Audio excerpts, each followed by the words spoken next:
Je vais vous parler aujourd'hui de l'humour du pervers narcissique, c'est-à-dire quand le rire se transforme en arme. Au premier abord, les pervers narcissiques peuvent sembler irrésistibles. Leur charisme, leur intelligence et, surtout, leur humour leur confèrent une aura qui fascine. Qui n'a jamais été séduit par une personne capable de faire rire aux éclats, de transformer une discussion banale en un moment mémorable? Pourtant, cet humour, qui semble être un atout, est souvent une façade. Sous ses airs légers et spontanés, il cache une mécanique sournoise, pensée pour blesser, manipuler et dominer. Loin d'être un simple trait de personnalité, l'humour du pervers narcissique est une véritable arme psychologique. Il peut séduire un groupe, désarmer une proie ou humilier subtilement une cible. Mais ce qui le rend particulièrement destructeur, c'est son caractère insidieux. Il s'installe doucement, presque imperceptiblement, jusqu'à devenir une partie intégrante de l'emprise. Dans cet article, nous explorerons les rouages de cet humour pervers, depuis son rôle en société jusqu'à son impact dans les relations personnelles. Pourquoi fait-il rire certains et pleurer d'autres? Comment l'utiliser pour nuire sans en avoir l'air? Et surtout, comment s'en protéger? Décryptons ensemble ce rire empoisonné qui ne laisse jamais indemne. Cette réflexion est tirée d'un article du site internet www.pervers-narcissique.com, dirigé par Pascal Couder, psychanalyste et psychologue clinicien, co-auteur de l'ouvrage de référence « La manipulation affective dans le couple, faire face à un pervers narcissique ». Depuis plus de 30 ans, Pascal Couder et son équipe de thérapeutes spécialistes des questions autour de la manipulation sentimentale prennent en charge les victimes de PN francophones partout dans le monde grâce à la vidéoconsultation. Rendez-vous sur pervers-narcissique.com pour accéder gratuitement à une multitude de ressources précieuses. Un humour qui divise plutôt qu'il ne rassemble. Rire dans sa forme la plus pure est une invitation à partager. C'est un moyen de se connecter aux autres, de désamorcer les tensions ou simplement de célébrer les petits plaisirs de la vie. Mais chez le pervers narcissique, l'humour prend une toute autre dimension. Ce n'est plus un pont, mais une arme. Le sarcasme est son outil de prédilection. Ses blagues, toujours teintées de moquerie, semblent anodines à première vue. Pourtant, elles s'insinuent comme des aiguilles, piquant précisément là où ça fait mal. Une remarque apparemment inoffensive, « Tu es courageuse de porter ce style, ça te va, presque bien », peut sembler légère, mais elle ébranle subtilement. Ces petites piques répétées finissent par saper l'estime de soi de la cible, sans même qu'elle ne s'en rende compte. L'objectif n'est pas simplement de blesser, il s'agit de créer un déséquilibre, une dynamique où la cible se sent constamment jugée et vulnérable. Ce processus est souvent si subtil que la victime elle-même ne réalise pas immédiatement l'impact de ses remarques. Elle peut rire par réflexe pour éviter de faire des histoires ou même commencer à croire qu'elle mérite ses attaques déguisées. L'humour narcissique divise également en jouant sur le regard des autres. Dans un groupe, la cible est souvent isolée par des remarques qui semblent légères pour les spectateurs, mais profondément humiliantes pour elle. Cela place le pervers narcissique en position de pouvoir, dominant par son esprit brillant, tout en reléguant sa victime à un rôle subalterne. Il devient alors presque impossible pour la cible de se défendre. Toute tentative de répliquer est perçue comme un manque d'humour ou une exagération. Ce type d'humour crée une atmosphère de méfiance et d'insécurité. Pour les personnes qui entourent le pervers narcissique, il devient difficile de s'exprimer sans crainte d'être la prochaine cible. Peu à peu, l'espace social qu'il occupe se transforme en un terrain de jeu où lui seul fixe les règles, tandis que les autres se retrouvent piégés entre rire forcé et silence pesant. L'ironie ultime de cet humour toxique, c'est qu'il prive ses victimes du droit de ne pas rire. Une moquerie qui blesse, déguisée en plaisanterie, exige une réaction qui renforce l'emprise. Si la cible rit, elle accepte implicitement l'humiliation. Si elle s'y oppose, Elle est accusée d'être trop sérieuse ou de ne pas savoir s'amuser. Dans tous les cas, le manipulateur sort gagnant car il a renforcé son pouvoir tout en affaiblissant sa proie. Un humour en public, séduction et domination. En société, l'humour du pervers narcissique est une façade. Il brille, capte l'attention et semble presque irrésistible. Ses anecdotes, ses remarques mordantes et son esprit vif lui assurent une position de leader. Mais ce rôle est soigneusement calculé, pensé pour renforcer son emprise sur les autres. Le pervers narcissique sait que l'humour est un outil puissant pour charmer et impressionner. Lorsqu'il raconte une histoire ou fait une plaisanterie, son ton est maîtrisé, son timing impeccable et il semble toujours dominer la conversation.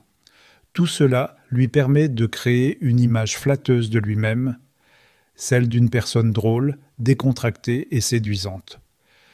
Pourtant, ce n'est qu'une stratégie bien huilée pour contrôler la dynamique sociale.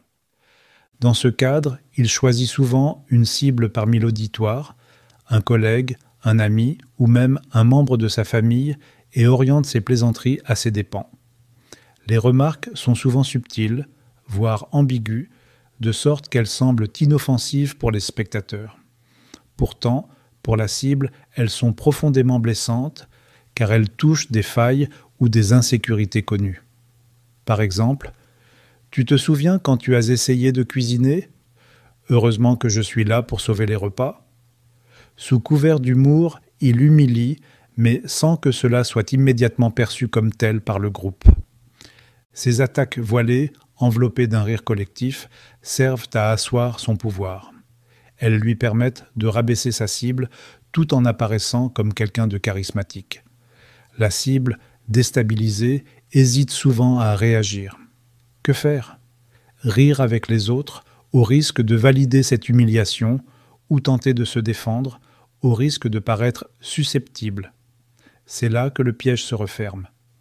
Toute tentative de réplique est immédiatement interprétée comme une preuve de faiblesse ou de manque d'humour, renforçant ainsi la position dominante du manipulateur.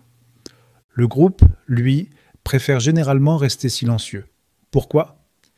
Parce que s'opposer au pervers narcissique, c'est risquer de devenir la prochaine cible. Le manipulateur utilise son humour comme une arme pour maintenir un climat de tension implicite où chacun veille à ne pas sortir du cadre qu'il impose. Cette peur diffuse de la marginalisation renforce encore son contrôle sur le groupe. Pire encore, ce type d'humour renforce la dépendance émotionnelle de la victime. Elle peut se retrouver à chercher l'approbation du pervers narcissique, espérant un jour être dans ses bonnes grâces, à l'abri de ses moqueries. Ce mécanisme pervers isole peu à peu la cible, la poussant à douter d'elle-même et à intérioriser les humiliations comme une forme de normalité. L'humour en public devient alors un théâtre où le pervers narcissique joue le rôle principal tout en manipulant les spectateurs. Il est là le metteur en scène et le protagoniste, tandis que les autres ne sont que des figurants, réduits au silence ou contraints d'applaudir. Humour et relation, le double jeu. Dans une relation intime, l'humour du pervers narcissique prend une tournure plus insidieuse. Au début, il semble charmant, léger, presque irrésistible. Son esprit vif et sa capacité à faire rire instaurent un sentiment de complicité. Ces moments d'humour partagés, souvent mémorables, deviennent pour la victime des souvenirs précieux qui renforcent son attachement. Mais cette légèreté n'est qu'une façade. Une fois la confiance de la victime acquise, l'humour devient un outil de contrôle. Le changement s'opère progressivement. Les remarques blessantes, déguisées en plaisanterie, se multiplient. « Tu es magnifique aujourd'hui, pour une fois, ou encore « J'adore ton look, il te donne un petit air désuet mais mignon. » Ces phrases, habilement tournées, semblent anodines ou même flatteuses au premier abord. Mais elles contiennent une critique subtile, presque imperceptible, qui pousse la victime à se questionner. Est-ce une plaisanterie, une critique, une vérité qu'elle aurait ignorée ? Le double langage est l'arme de prédilection du pervers narcissique dans la sphère intime. Il excelle à glisser des piques déguisées en compliments ou des critiques masquées par l'ironie. Et si la victime ose réagir, elle est immédiatement renvoyée dans ses retranchements. Tu n'as vraiment aucun humour ou tu prends tout trop au sérieux. Cette inversion des rôles la fait douter de son ressenti et l'isole davantage dans une spirale de confusion. L'humour devient également un outil pour renforcer l'insécurité. Le pervers narcissique peut plaisanter sur des sujets sensibles pour sa victime, comme son poids, son âge ou ses compétences. Par exemple, « Si tu cuisines encore comme ça, je vais devoir engager un chef ». Même si la remarque est dite sur un ton léger, elle mine la confiance de la victime. En jouant sur ses failles, il s'assure de maintenir son ascendant et de la rendre plus dépendante. Plus pernicieuse encore, l'humour sert à créer une dynamique de pouvoir. Lorsqu'il plaisante sur un sujet qui blesse, il envoie un message implicite. « Je connais tes faiblesses et je peux les exposer quand je veux ». Cela installe une tension permanente où la victime se retrouve à marcher sur des œufs, de peur d'être de nouveau la cible de ses moqueries. Avec le temps, elle commence à intérioriser ses remarques comme des vérités, contribuant à éroder encore davantage son estime d'elle-même. Cet humour manipulateur s'étend également au moment de vulnérabilité. Lorsqu'un conflit sérieux éclate, le pervers narcissique peut utiliser une blague pour désamorcer la situation, mais pas pour apaiser. L'objectif est plutôt de détourner l'attention et d'éviter toute remise en question de ses actes. Une remarque comme « Oh, tu exagères encore, tu devrais vraiment faire du théâtre » met fin à la discussion en invalidant les émotions de la victime. En définitive, l'humour du pervers narcissique dans une relation n'est jamais anodin. C'est une arme à double tranchant, utilisée pour contrôler, rabaisser et maintenir une emprise psychologique. Chaque plaisanterie, chaque remarque s'ajoute à une mosaïque de manipulation qui, sur le long terme, déstabilise profondément la victime. Reconnaître ce double jeu est une étape cruciale pour reprendre le contrôle et se libérer de cette emprise toxique. L'humour qui blesse en profondeur. Avec le temps, l'humour toxique du pervers narcissique agit comme un poison lent. Chaque remarque, chaque moquerie s'accumule insidieusement, érodant l'estime de soi de la victime. Les sujets abordés ne sont jamais anodins. Son apparence, ses compétences, ses insécurités profondes, rien n'est laissé au hasard. Ces attaques déguisées ont un objectif précis, maintenir une emprise en renforçant un sentiment d'infériorité chez la cible. Le pervers narcissique, en véritable stratège, choisit ses mots avec soin pour maximiser leur impact. Une phrase comme « Tu es tellement perfectionniste, c'est pour ça que tu mets une éternité à faire les choses » peut sembler inoffensive à un tiers, mais elle frappe directement la victime. Ces remarques créent une double peine. Elles la dévalorisent tout en lui laissant croire qu'elle devrait s'améliorer pour être à la hauteur. Ainsi, le doute s'installe et avec lui, une dépendance émotionnelle renforcée. Mais le pervers narcissique ne s'arrête pas là. Il ne se contente pas de plaisanter, il aime jouer avec les émotions de sa victime pour instiller un climat d'instabilité permanente. Les blagues sur des sujets sensibles, sa fidélité, son avenir commun, ses relations avec ses proches, deviennent des outils de manipulation. Par exemple, il peut plaisanter « Tu es sûr que ton ex ne t'écrit pas encore ? On ne sait jamais avec toi. » Derrière cette remarque, un sous-entendu cruel, destiné à faire naître la culpabilité ou à semer la confusion. Les fausses promesses et les insinuations sont également des instruments fréquents. Il peut dire, sur un ton léger, « Un jour, je te quitterai pour quelqu'un qui me comprend vraiment. » Même si cela semble être une plaisanterie, ces mots s'enracinent profondément dans l'esprit de la victime, renforçant son insécurité. Cette instabilité émotionnelle est au cœur de la stratégie du manipulateur. Une victime qui doute de tout, de son partenaire, de son avenir, de sa propre valeur, est plus facile à contrôler. Cet humour, qui oscille entre moquerie et menaces voilées, maintient la victime dans un état de vigilance constant. Elle se retrouve sur le qui-vive, guettant chaque remarque, chaque signe de mécontentement. Avec le temps, elle commence à douter de tout, y compris de sa propre perception. Ai-je mal compris? Peut-être qu'il plaisantait vraiment. Cette confusion est l'un des effets les plus destructeurs de cet humour toxique. En remettant en question ses propres ressentis, la victime perd peu à peu sa capacité à poser des limites et à se défendre. Ce processus d'érosion psychologique a des conséquences profondes. La victime peut se retrouver isolée, persuadée qu'elle est incapable ou indigne d'être aimée. Chaque rire forcé qu'elle émet, chaque tentative de minimiser l'impact des blagues renforce l'emprise du pervers narcissique. Dans ce jeu cruel, le rire devient une arme et les mots des projectiles qui la blessent en silence. Mais ce qui rend cet humour particulièrement pernicieux, c'est sa banalité apparente. Vu de l'extérieur, il peut passer pour de simples taquineries, voire des moments de complicité. Les spectateurs, souvent inconscients de la douleur infligée, peuvent même encourager ce comportement en riant ou en minimisant les plaintes de la victime. Cela renforce son isolement, la poussant à se taire et à intérioriser les blessures. Comment se protéger de cet humour toxique ? Vous savez, ce n'est pas facile de se défendre face à quelque chose qui se présente comme de l'humour. On se retrouve souvent à douter de soi, à penser « peut-être que j'exagère, ce n'était qu'une blague ». Mais ce n'est pas vrai. Si vous ressentez une gêne ou un malaise, c'est que cette blague a franchi une limite, votre limite.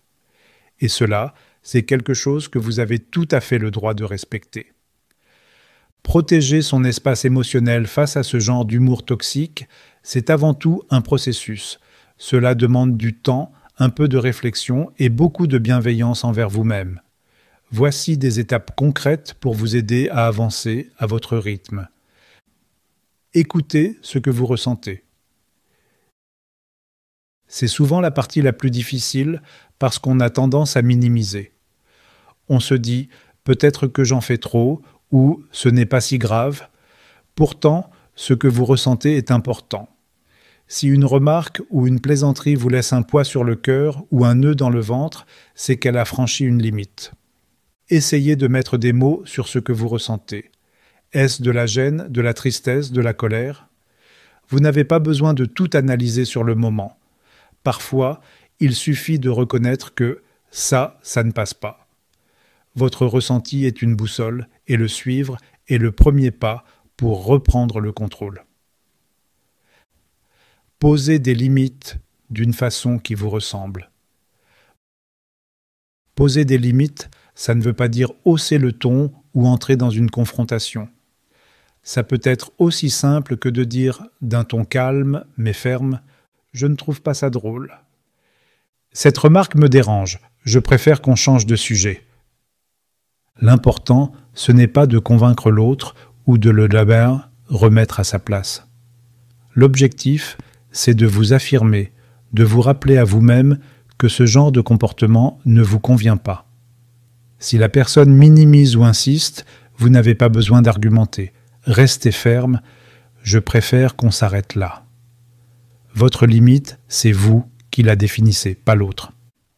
Refusez le jeu, restez maître de votre réaction. L'humour toxique a souvent un but précis, provoquer une réaction. Que ce soit de la colère, de la tristesse ou de la justification, tout est fait pour vous déstabiliser. La meilleure façon de contrer cela, c'est de ne pas répondre comme attendu. Prenez une respiration avant de réagir. Si vous sentez que vous êtes sur le point de vous justifier ou de vous emporter, faites une pause. Vous pouvez choisir de répondre de manière neutre, si tu le dis. Je ne vais pas réagir à ça. Ces phrases peuvent sembler simples, mais elles sont très puissantes. Elles montrent que vous ne mordez pas à l'hameçon, que vous gardez votre calme. Cela déstabilise souvent la personne en face, car elle perd le contrôle qu'elle cherchait à avoir sur vous. Reconstruisez ce que ces pics ont affaibli.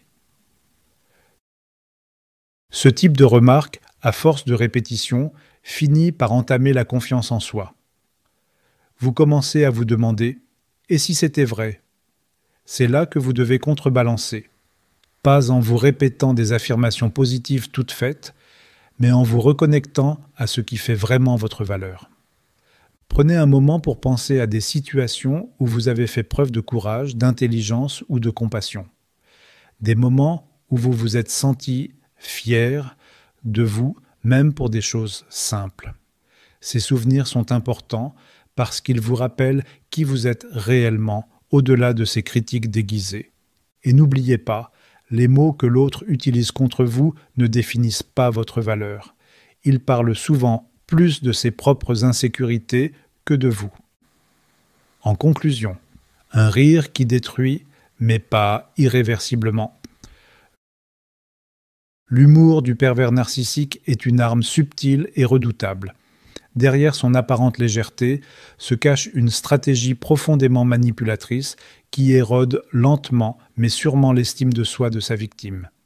Chaque pique, chaque plaisanterie blessante agit comme une goutte d'eau sur la roche, creusant des blessures invisibles mais bien réelles.